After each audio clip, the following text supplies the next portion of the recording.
akhirnya Nabi SAW memerintahkan supaya sahabat yang pandai buat cincin lah, Nabi perintahkan supaya dibuat sebentuk cincin yang bukan sekadar cincin, tapi tujuannya juga supaya dijadikan cop mohon untuk surat menyurat Rasulullah sallallahu alaihi wasallam.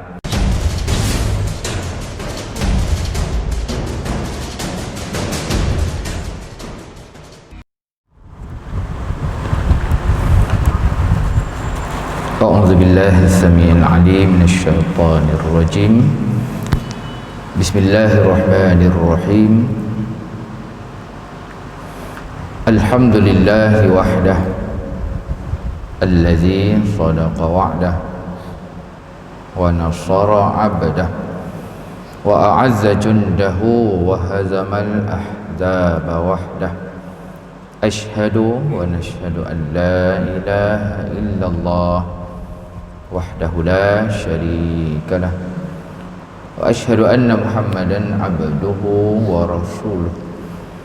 Allahumma salli wa sallim wa barik ala rasulina wa ala habibina wa ala syafi'ina Muhammadin sallallahu alaihi wasallam khatamil anbiya'i wal mursalin wa ala alihi wa ashabihi ajma'in. Subhanaka la ilma lana illa ma 'allamtana innaka antal alimul hakim wa la hawla wa la quwwata illa billahil aliyyil azim.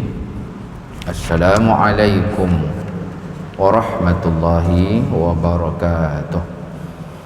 Alhamdulillah, tuan-tuan hadirin, para tetamu Allah Subhanahu wa taala, kita mulakan perhimpunan dan majlis yang penuh barakah pada malam ini dengan sama-sama kita lafazkan dan kita panjatkan setinggi kesyukuran dan setinggi puji-pujian kehadrat Allah Subhanahu wa taala atas segala kurniaan-kurniaan, segala rezeki-rezeki dan nikmat-nikmat Allah Subhanahu wa taala yang masih lagi dipinjamkan, masih lagi dipanjangkan, direzekikan kepada kita. Alhamdulillah tuan-tuan sekalian, termasuklah nikmat yang sekali lagi Allah pulangkan kepada kita, iaitu nikmat dapat kita hadir sekali lagi ke rumah Allah Subhanahu wa taala dengan kebenaran yang telah diberikan untuk kita hadir ke masjid-masjid dan ke surau-surau. Justru tuan-tuan sekalian, saya yakin kita ikut selalu isu-isu semasa, terutamanya tentang COVID.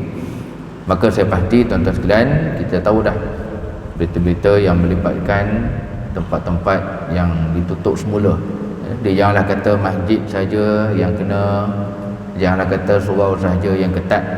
Bahkan di Kuching, Sarawak, tuan-tuan sekalian, saya rasa kita masih ingat lagi apa yang berlaku pada bulan lepas. Bahkan sebuah hospital ditutup, sampai ke tahap ditutupnya hospital itu dalam masa yang sama yang di dalam langsung tak boleh balik. Staf-staf yang dia ada dalam hospital tu terus kuarantin kat situ terus. Itu yang berlaku di Hospital Sentosa Kuching pada bulan lepas.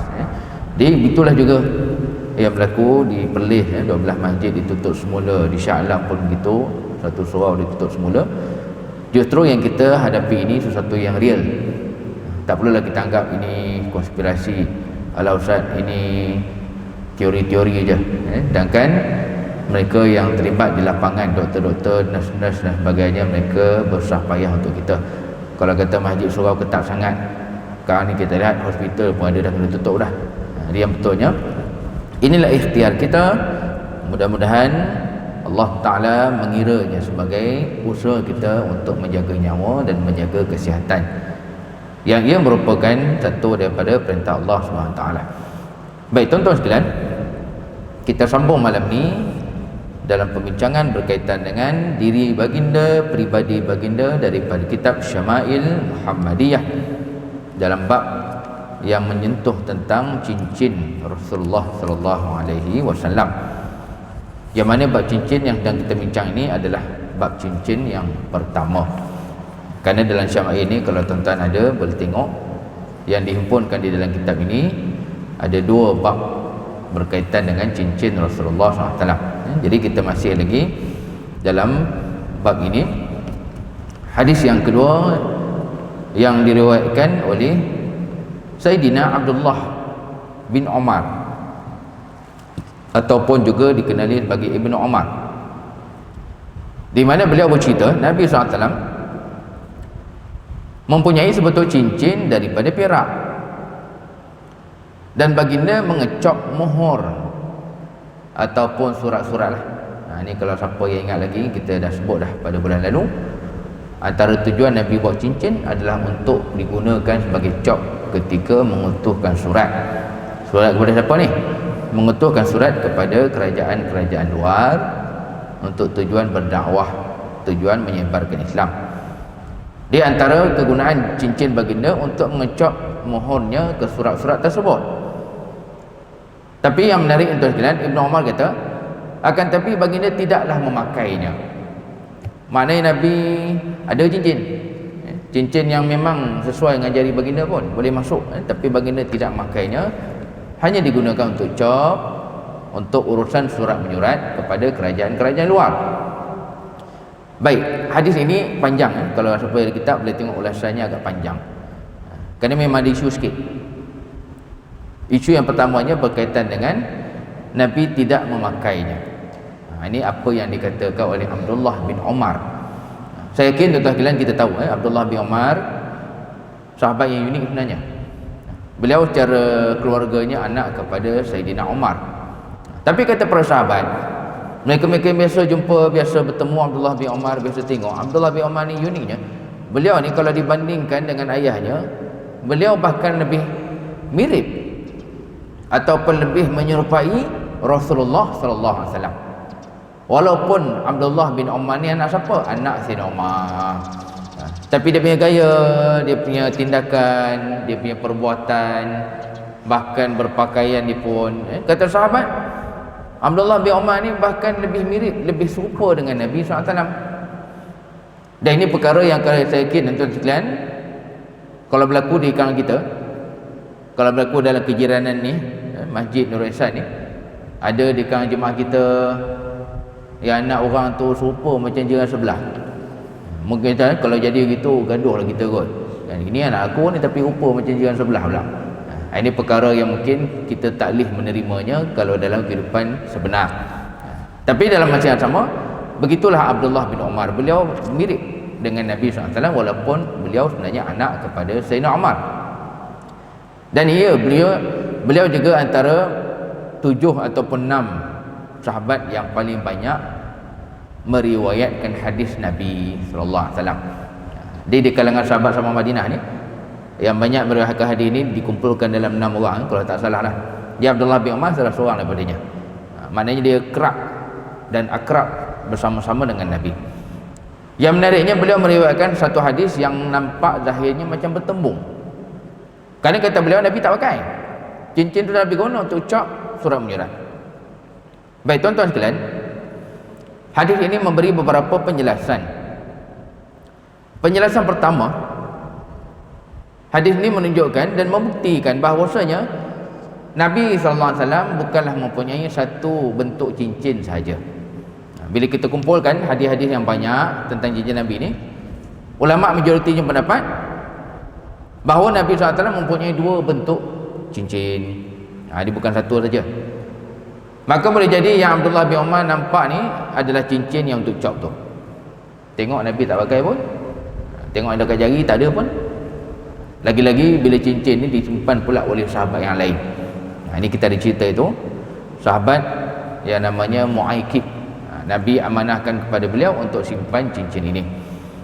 Baik, justru tuan-tuan sekalian, Nabi ini sebenarnya pakai ke tidak? Dalam hadis kata tak pakai. Maka itu pentingnya kita ambil ilmu itu daripada dalil secara keseluruhan. Jadi secara keseluruhannya, ada hadis lain sebut Nabi ini memang pakai cincin. Dia kalau tuan-tuan yang hadir pada malam ni memang di tangan tu ada cincin, tengoklah tangan masing-masing tu kan. Saya tak ada. Dia niatkan juga daripada cincin yang ada di jari-jari itu adalah tujuannya kita mencontohi dan menghidupkan sunnah-sunnah Rasulullah SAW. Biarlah awal asal-asal dulu cincin tu macam-macam tujuannya. Lagi kita orang Melayu kan, kita orang Melayu kan bercincin ni kadang macam-macam dia punya maksud. Dia punya pusaka lah, dia punya ilmu lah, dia punya betapa lah, apalah. Dia dalam macam sama. Apa pun niat awal-awal dulu waktu tu pakai cincin, sebelum terlambat untuk ikhlaskan perbuatan kita, maka cincin tu salah satu tujuannya apa? Salah satunya untuk mencontohi sunnah baginda sallallahu alaihi wasallam. Yang ini yang pertama. Dia kata Abdullah bin Umar Nabi tak pakai, ia tidak menafikan hadis yang lain. Banyak sangat hadis lain yang sebut Nabi pakai cincin. Jadi ustaz ni macam mana ni? Adakah ini menunjukkan pertemuan? Nabi ni orang yang mulia, orang yang hebat, macam mana pula hadis boleh bertemu? Dah kita pula kelang kabut. Padahal ulama dah lama jawab dah. Tuan-tuan macam Allah Ta'ala, cincin ni termasuk dalam kategori benda sehari-hari Nabi. Benda harian, macam pakai baju, pakai sorban, pakai baju besi. Nabi ni pun baju besinya ada 7 ataupun 6 kalau tak silap. Dia macam pakaian, macam benda harian. Ada keadaannya Nabi pakai, ada keadaannya Nabi tukar, ada keadaannya Nabi guna yang lain. Maka cincin pun begitu. Dia tak wajib pun cincin tu kena pakai tiap-tiap hari. Macam kita lah kan. Mungkin tuan-tuan yang hadir ni pun, saya yakin di rumah tu entah-entah ada yang jam tangan saja ada 5-6 jenis jam tangan. Ini waktu kerja dulu, ini orang bagi, ini anak bagi. Boleh kita simpan belaka kan, berabur tak pakai pun. Itu contohnya. Maka dalam kes ini tidaklah maksudnya bertembung. Tetapi yang dimaksudkan di sini adalah Nabi SAW adalah manusia yang ada juga keinginan dan kecenderungan. Dia kadang-kadang Nabi pakai ini, kadang Nabi pakai itu, kadang Nabi tak pakai langsung. Apatah lagi tuan-tuan sekalian, yang kedua, kita ulas balik apa yang kita sebut lagi itu. Sebagian ulama pendapat yang keduanya, Nabi SAW memang sebenarnya pakai cincin ni sekejap je. Nabi tidak seperti pakai serban sentiasa pakai. Nabi tidak macam pakai jubah sentiasa pakai. Nabi pakai cincin ni sekejap. Dalam Nabi buat cincin ni lewat. Baginda hanya mempunyai cincin pada tahun 6 Hijrah. Kita kalau congat kan, baginda wafat umur 63. Baginda wafat tu tahun 11 Hijrah. Di mana lebih kurang Nabi ni hanya mula start pakai cincin lebih kurang pada umur 56. Ini kalau salah saya congat ni minta maaf lah. Lebih kurang gitulah. Nabi mula suruh sahabat buat cincin tahun 6 Hijrah. Baginda wafat tahun 11. Lebih kurang sampai baginda wafat tu 5 tahun. Maknanya Nabi hanya mula pakai cincin pada umur 57 gitu. Beberapa tahun sebelum wafat. Dalam macam yang sama, bila dah ada cincin tu pula Nabi jarang pakai. Kerana kenapa? Salah satu puncanya kan insiden yang kedua ni. Sebahagian ulama meriwayatkan Nabi SAW pada akhirnya memang tak pakai pun, baik cincinnya ini ataupun cincin yang satu. Kenapa? Kerana rupanya ada hadis di sana yang diriwayatkan baginda SAW pernah ketika sedang pakai cincin tu Nabi solat. Macam kita tadi kan, InsyaAllah sekejap lagi pun akan solat lagi. Di ulama meriwayatkan rupanya ada hadis baginda SAW pernah ketika solatnya itu, apa yang berlaku? Baginda dalam riwayat menyebutkan ketika solat tersebut baginda matanya itu orang kata banyak kali jugalah menengok-nengokkan cincin yang di jarinya. Cincin kat jari sendiri ni. Dalam riwayat tersebut Nabi duduk tengok aje. Jap-jap tengok, jap-jap tengok. Yang maknanya solat Nabi itu jadi dah macam terganggu. Dikarenakan cincin yang dipakai oleh baginda sallallahu alaihi wasallam. Maka ini yang kedua tuan-tuan sekalian, itulah punca mengapa sebahagian sahabat kata Nabi tak pakai pun. Kerana ia menyebabkan terganggunya ibadah Rasulullah SAW. Dan akhirnya Nabi tak pakai dah. Terus baginda serahkan kepada seorang sahabat yang namanya Sayyidina Mu'aikib untuk menyimpan cincin tersebut. Tuan-tuan minta Allah, untuk yang kedua ni saya nak ingatkan, untuk saya terutamanya, pastikan seboleh mungkin dalam ibadah kita, terutama solat, kita minimumkan benda-benda yang boleh menyebabkan gangguan.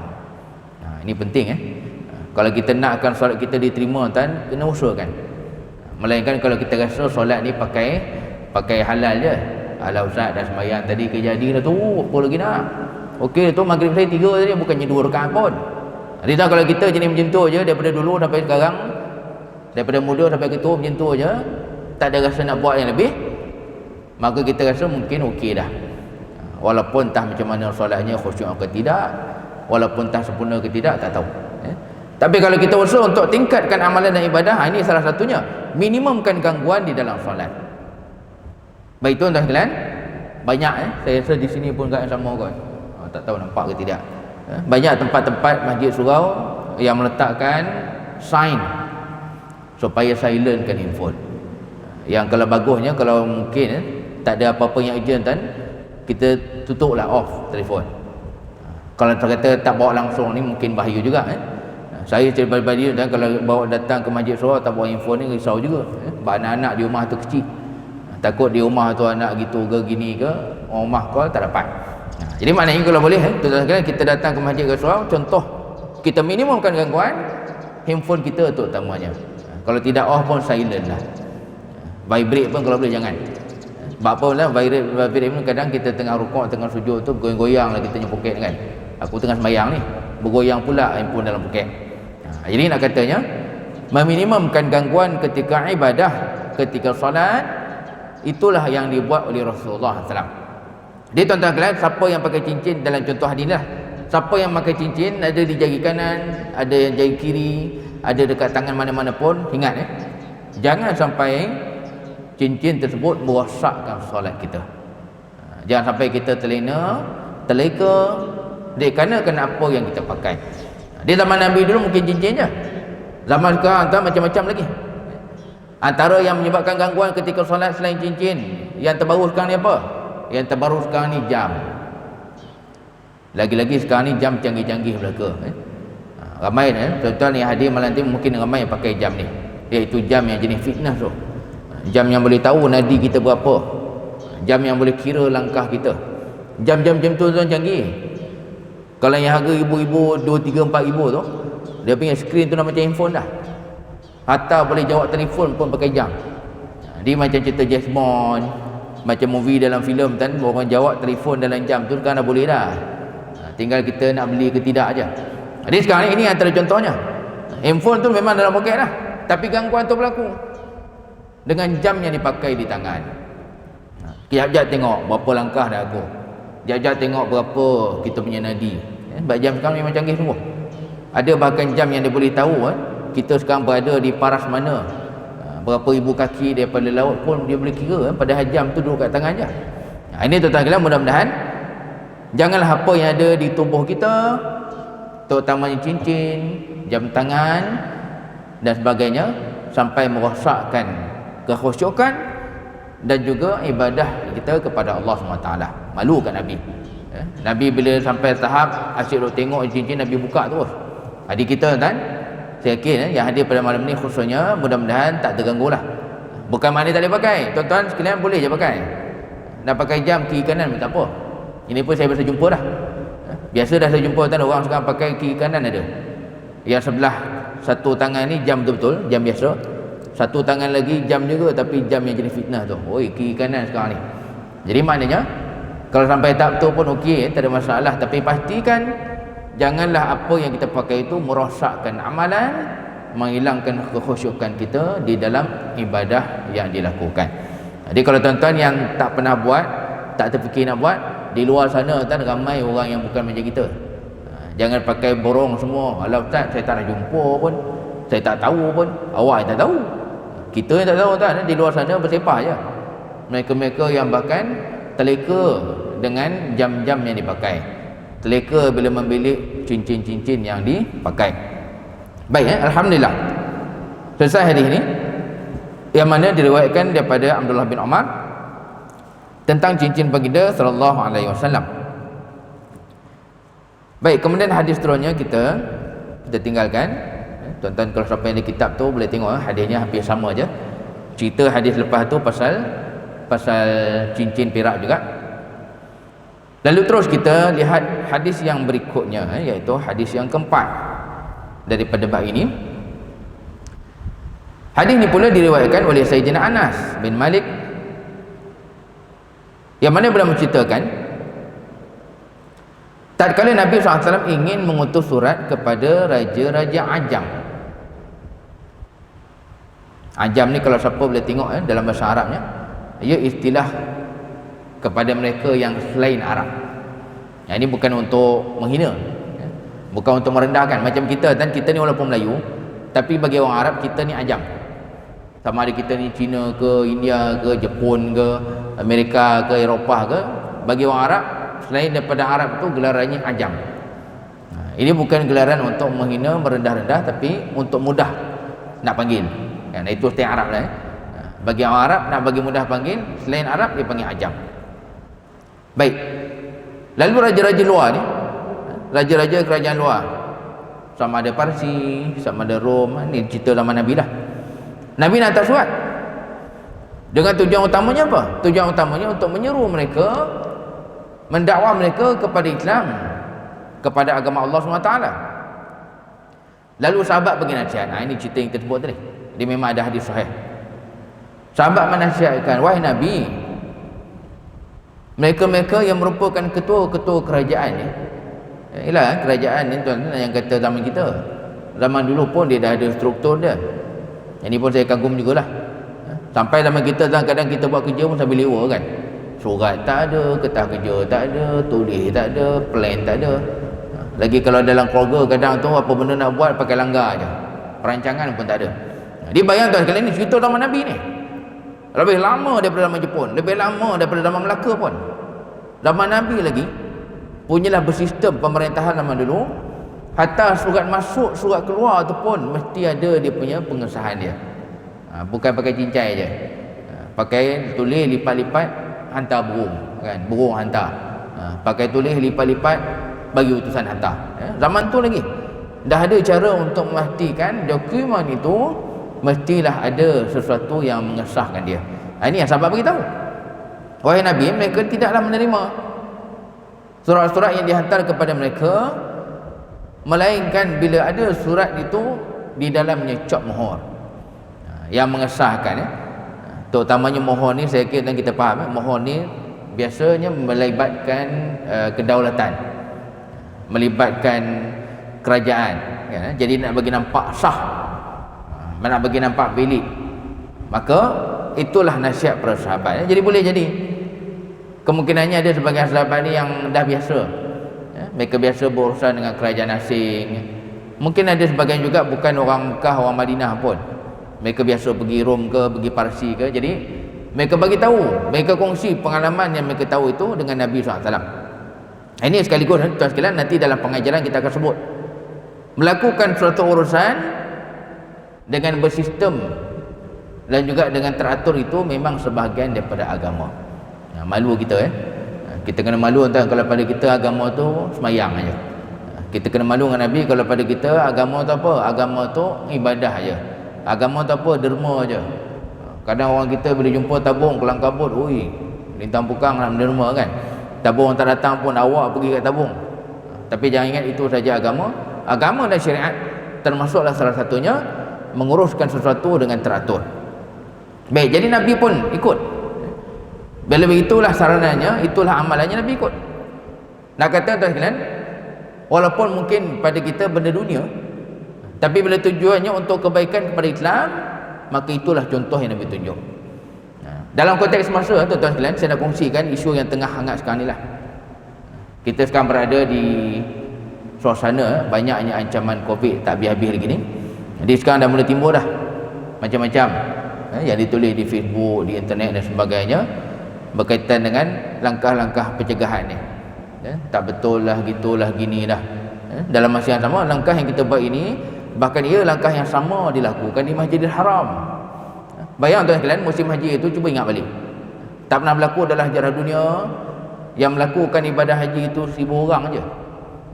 Fakta menyebutkan, sebab saya diikut satu Facebook tu, kalau ikutnya Saudi dia tak bagi tahu pun, wallahu alam, saya rasalah Saudi mungkin tak umumkan pun berapa ribu jemaah. Tapi ada satu Facebook tu saya tengok, dia orang tu dia biasa pergi ke Mekah, dia kira berapa biji bas yang ada. Dia anggarannya mungkin tahun ni jemaah haji lebih kurang 1200 orang je. Dibayangkan bila kali terakhir jemaah haji beramai itu. Zaman Nabi pun orang buat haji itu lebih daripada 1000 lah. Di maknanya yang berlaku zaman sekarang ni ia adalah kesepakatan alim ulama satu dunia untuk pencegahan daripada penyakit dan wabak maka salah satunya penjarakan. Inilah tahun yang kita jumpa bagaimana tawaf pun dibuat dalam bentuk penjarakan, sa'i pun sama. Dan ini keadaan yang kita bayang tuan-tuan, perkara yang kita doalah mudah-mudahan tak berulang lagi pada tahun-tahun hadapan. Risau juga. Sahabat-sahabat saya yang dalam travel pun mula fikir dah, kalau Covid ni berlanjutan lama sangat macam ni juga tawaf sa'inya setiap bulan kan, kita punya kota haji ni tak beranjak lah kan. Yang dapat buat haji tahun ni pun tak dapat buat. Jadi bayangkanlah, boleh jadi yang lagi banyak tahun tu pakai meninggal dulu lah kot kan. Itu orang kata rezeki lah kan, apa nak buat, rezeki daripada Allah. Kalau macam ni lah keadaannya, takut-takut tak beranjak lah kota haji kan. Sebab kalau satu tahun jemaah haji 1,000 orang je pun nak buat kan? Ini perkara yang kita lihat. Maka ia menggambarkan, walaupun mungkin ni hal dunia aja. Alah Ustaz sampai ajal mati. Kalau sampai ajal Ustaz duduk kat rumah mati. Tuan-tuan sekalian, janganlah guna hujah begini. Ini hujah yang memalukan kita. Hujah yang Nabi pun tak nak guna. Sebab nanti kalau panjang umur tuan sekalian, insya-Allah kita akan lihat dalam bab-bab yang depan sikit ni. Kalau tak salah bab 15 ataupun bab 14. Saya sebut dululah untuk pengetahuan kita. Tuan-tuan sekalian, Nabi tak pernah pun menggunakan ayat-ayat seperti itu.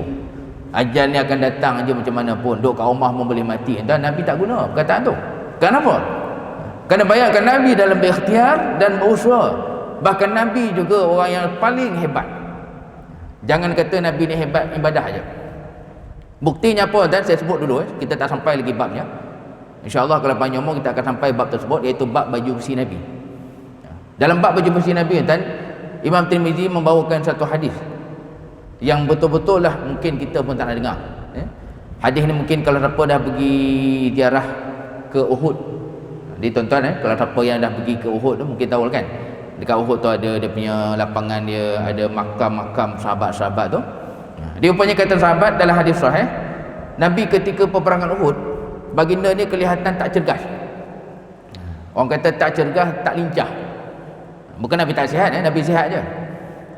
Tapi pergerakan Nabi yang tak terhad dan tak lincah.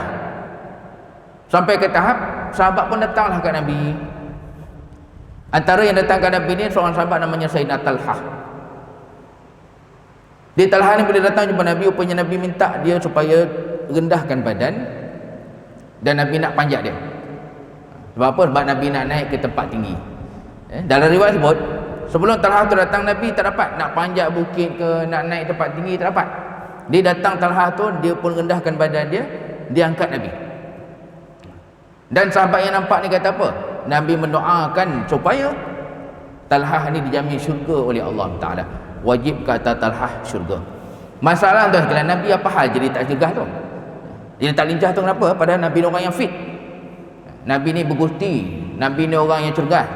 Pergi perang tu biasa aja. Apa-apanya kata sahabat, Nabi dalam peperangan Uhud dilihat bahawasanya baginda SAW bahkan dalam perang tersebut baginda memakai baju besi sebanyak 2 lapis. 2 lapis baju besi tuan. Kita fikir kan, kalau satu suit, satu set baju besi itu mungkin 15 kilo. Bayangkanlah 30 kilo betul-betul je kat badan. Kan? Ini bukan cerita angkat guni beras kan. Angkat guni beras pun saya yakin kita tak ada angkat daripada pagi dan petang kan. Kalau Ustaz saya biasa angkat Ustaz guni simen. Mana ada tuan-tuan angkat guni simen daripada pagi dan petang? Kita angkat guni beras ke guni simen kan, angkat balak ke tak ada sampai petang dah. Siap kerja sudahlah. Tapi Nabi sepanjang peperangan tersebut Nabi makan 2 lapis baju besi. Menggambarkan begitulah sungguh-sungguhnya usaha Nabi SAW. Walaupun Nabi itu doanya makbul. Kalau ikut logik Melayu kita, tak mengapalah Nabi tak doa je. Apa susah payah tu? Apa tu Ustaz, Nabi sampai 2 lapis baju besi itu teruk benar tu. Berdoa sudahlah. Nabi kan orang yang doa yang makbul. Tapi tak gitu Nabi tak ajar kita gitu. Dalam berikhtiar, dalam berusaha, maka bersungguh-sungguhlah. Dan Nabi pun tak guna hujah yang kita sebut tadi. Kalau kata nak mati, pakai baju besi pun mati. Nabi tak pakai hujah tuan. Ini hujah yang patutnya kita kena buang je jauh. Kenapa?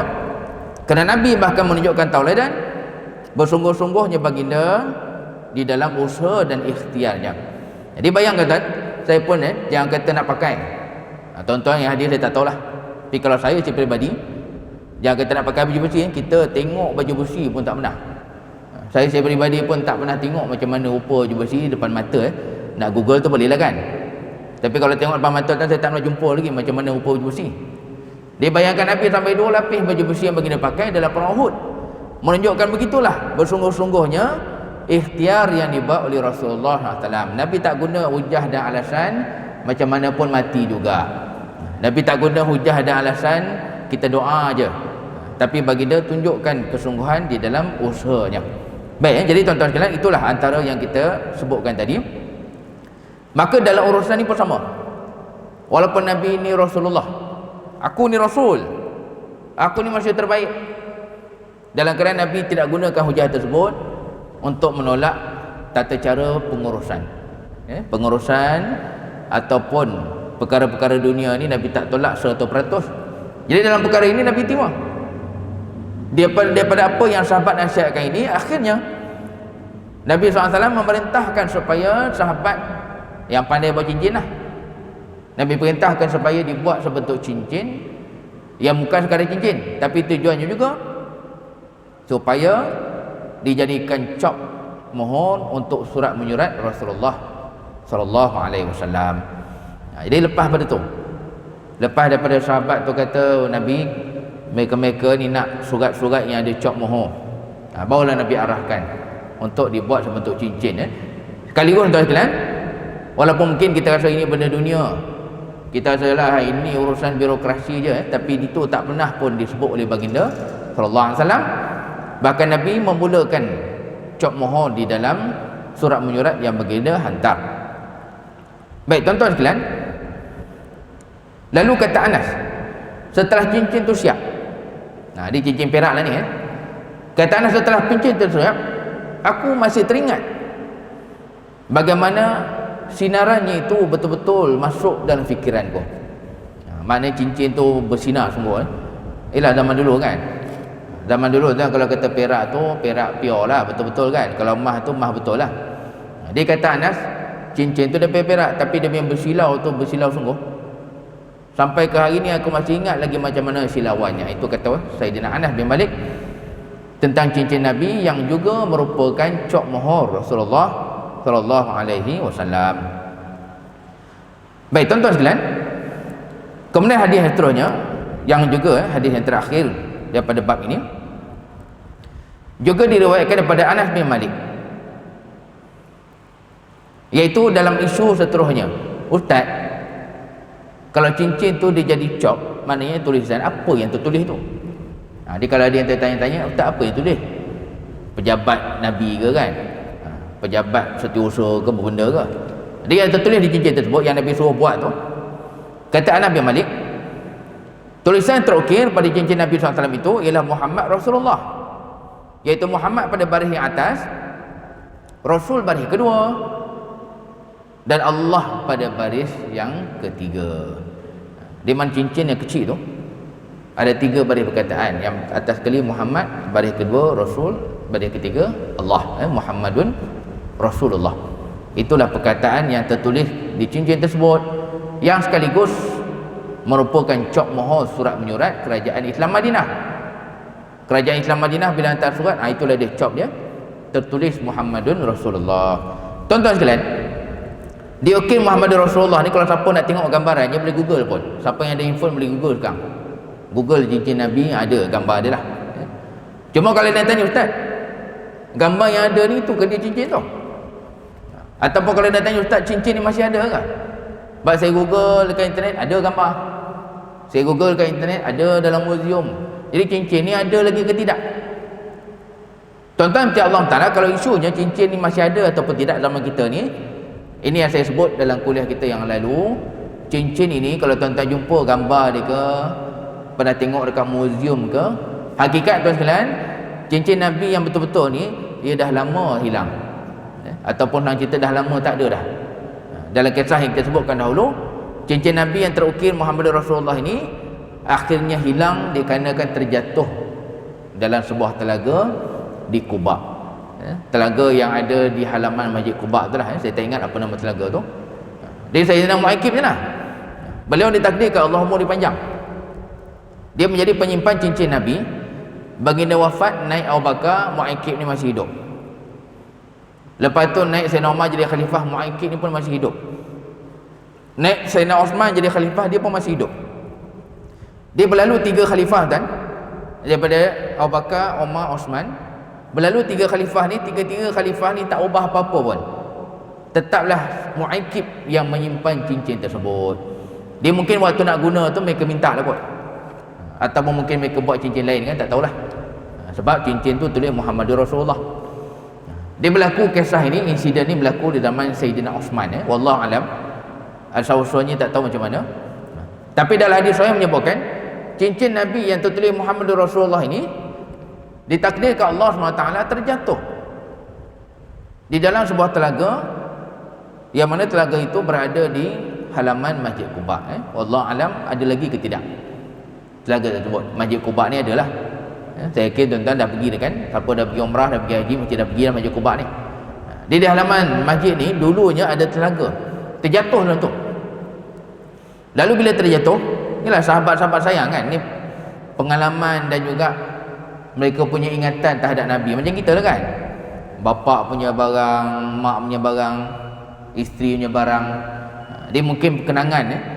Dia sahabat-sahabat bila cincin tu terjatuh telaga, akhirnya riwayat menyebutkan khalifah mengarahkan supaya ditimba perigi itu keluar air dia, dikeringkan